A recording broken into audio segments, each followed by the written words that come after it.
गुरु की सीख। बहुत समय पहले की बात है। एक प्रसिद्ध ऋषि गुरुकुल में बालकों को शिक्षा प्रदान किया करते थे।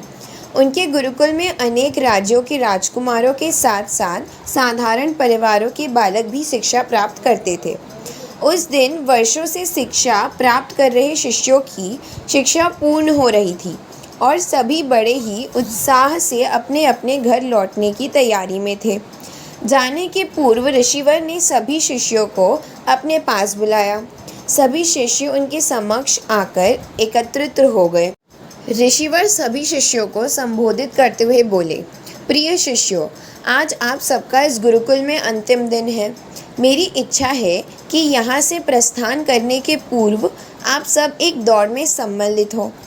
ये एक बाधा दौड़ है जिसमें आपको विभिन्न प्रकार की बाधाओं का सामना करना होगा।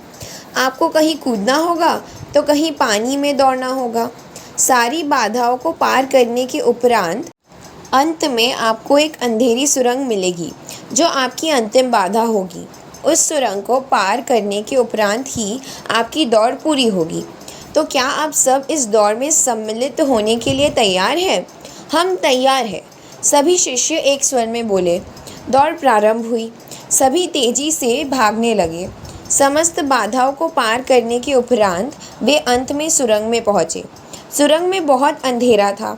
जब शिष्यों ने सुरंग में भागने प्रारंभ किया तो पाया कि उनमें जगह जगह नुकीले पत्थर पड़े हुए थे। वे पत्थर उनके पाँव में चुभने लगे और उन्हें असहनीय पीड़ा होने लगी।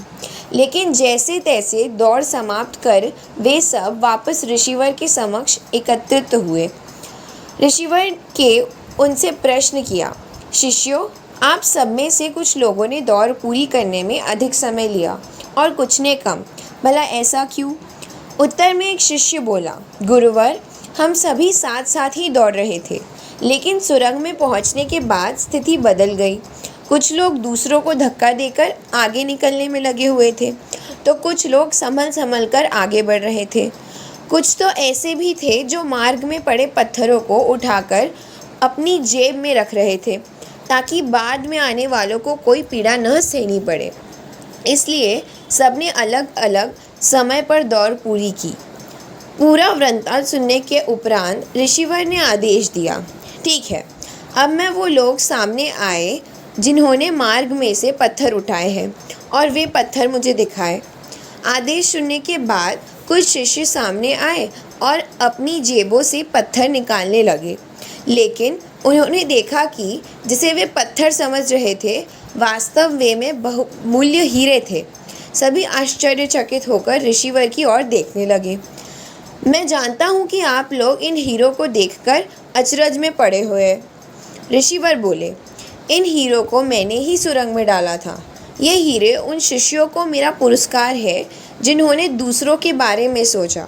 शिष्यों, यह दौड़ जीवन की भागम भाग को दर्शाती है, जहाँ हर कोई कुछ न कुछ पाने के लिए भाग रहा है, किंतु अंत में समृद्ध वही होता है जो इस भागम भाग में भी दूसरों के बारे में सोचता है और उनका भला करता है। अतः जाते जाते ये बात गांठ बांध ले कि जीवन में सफलता की इमारत खड़ी करते समय उसमें परोपकार की ईंटें लगाना ना भूलें। अंततः वही आपकी सबसे अनमोल जमा पूंजी होगी। दोस्तों, मैं आशा करती हूँ आपको मेरी यह कहानी पसंद आई होगी। कृपया मुझे सहयोग करें। नीचे सब्सक्राइब को क्लिक कर ऑल वाली घंटी का बटन दबाएं ताकि मेरे हर अपडेटेड वीडियो का नोटिफिकेशन आपको मिलता रहे। लाइक का बटन दबाएं, अपने इष्ट मित्रों को शेयर करें और कमेंट्स में जाकर अपने कमेंट्स देकर मार्गदर्शन एवं प्रोत्साहन देकर अपना सहयोग प्रदान करें। धन्यवाद।